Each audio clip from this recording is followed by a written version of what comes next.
Hi guys, hope everyone is well and welcome back to Improvement Podcast. So this episode I wanted to dive into a topic which is what to do if you're skinny fat. So the skinny fat term goes around and is basically stating you've got a relatively low level of muscle mass but you've got a high-ish level of body fat, so you don't look like you've got much muscle, you don't look that lean, but your body fat isn't insanely high.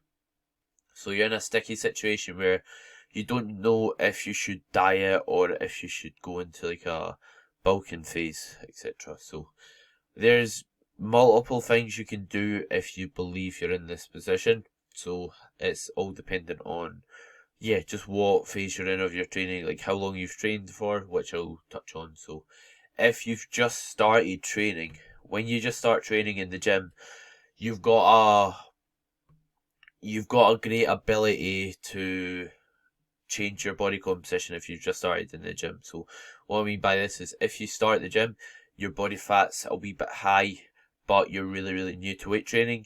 If you just start training, you can most likely get leaner, build muscle because you're so new to it. So it's like anything. When you first start anything, you'll progress at a fast rate and then it will slow down because you can't progress at a really fast rate forever. And the same with weight training if you're trying to build muscle. So if you're trying to build muscle, you'll definitely just get used to like training, build a decent bit of muscle, and if you eat roughly the same amount of calories and maintain your weight, so you're not eating to gain weight, you're not eating to lose weight, you'll probably have a better body composition. One, because when you develop muscle mass, you'll look leaner on its own, and two, if you're holding at your calorie maintenance, just due to having more muscle mass and building muscle in the gym, you'll then require more calories to maintain your weight. And as a result, since you're requiring more calories but you're not eating more calories, you'll simply start just getting a bit leaner because you're in a calorie deficit, it's called. So yeah, that's one option, and this is definitely a good idea if you're a beginner, because if you're a beginner and you're just trying to get in the gym, you don't want to overwhelm yourself by worrying about if you should diet, if you should bulk, and like carrying it out successfully. It'll be quite difficult if you're not that knowledge. So simply just training and developing a decent level of consistency at the gym will get you very far on its own. So yeah, if you just started training or if you've went for like less than 6 months, then that's definitely the route to go down. Even if you have been going for 6 months, just like I said, just holding your body weight and like improving your consistency, if it's with your sleep, if it's with your training, or if it's with your effort level or your form, that will then lead to you being able to improve your body composition quite drastically. Because like I said, if when you're new to anything, if you just become more consistent or just start something out, you're gonna progress at a fast rate. So that's what I recommend you do as a beginner, and you'll probably see at the end of it, you'll be leaner and more muscular. If you have been training for a decent duration, let's say you've been going to the gym for a couple of years, but you don't really have a great grasp on nutrition, or you're that consistent with your nutrition at the moment, and you're in the position where you feel you're skinny fat, what you could look to do is you could look to diet.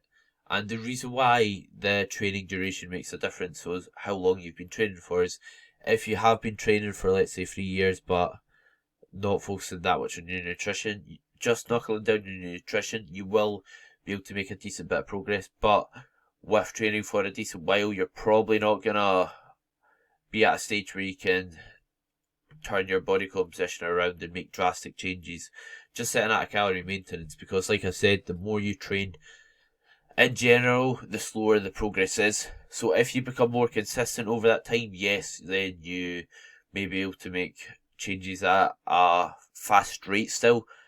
But for the most part, you're not going to make changes as fast. So holding your body composition at maintenance might not be the best idea. So in this situation, you could diet, because if you do try and hold your body maintenance or eat maintenance calories, then you'll probably find you will not really make that much change because progress, like I said, is slower at that stage. So in this position, if you feel like you've been training for a while but you just feel like your body fat's relatively high, then what you could do is you could diet. So yeah, this is an appropriate thing to do, especially if you have your if you're eating a pretty decent amount of calories, then this is a decent route to go down, just so you can see what muscle mass you actually have, what body parts you want to specify on improving and prioritize, and yeah, just have a body composition that you like a bit more than a quote unquote skinny fat body fat.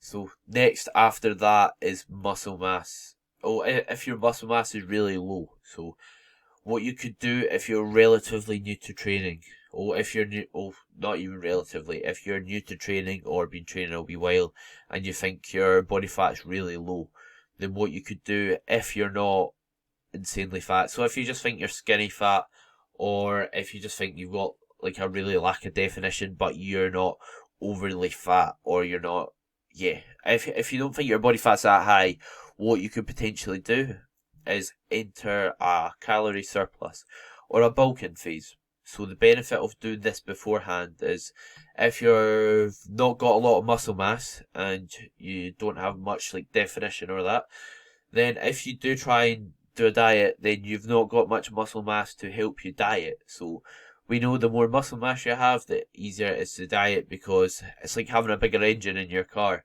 The bigger your engine is, for the most part, the more calories you burn. Hence why it might be a good idea to try and get a better engine, or in other words, enter a calorie surplus to stop yourself having to diet on really, really low calories and when doing a lot of steps or a lot of activity, if that makes sense. So if, yeah, like I said, if you are relatively new and you've not got a lot of muscle mass, then this could be a good idea.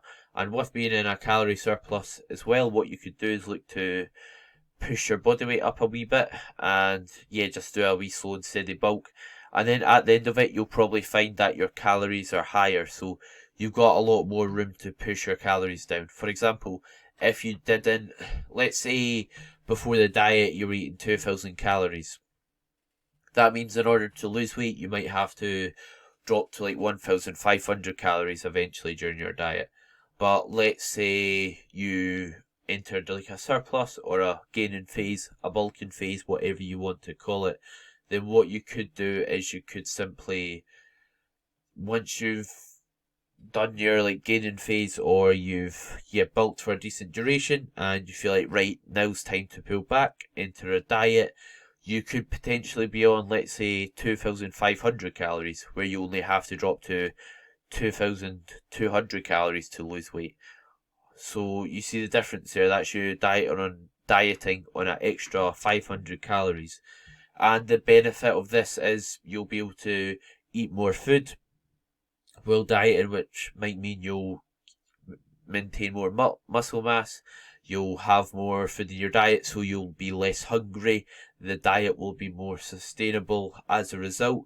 And also, if you're dieting on more food, you're probably going to have more micronutrients in your diet because you're able to eat more, which is a big benefit. Because if you're on really low food and you don't have a lot of micronutrients in your diet, you're not going to be that, oh, you could say healthy, or you're not going to have that much nutrition in your diet, which could mean you've got poor energy, you just feel a bit rubbish all the time.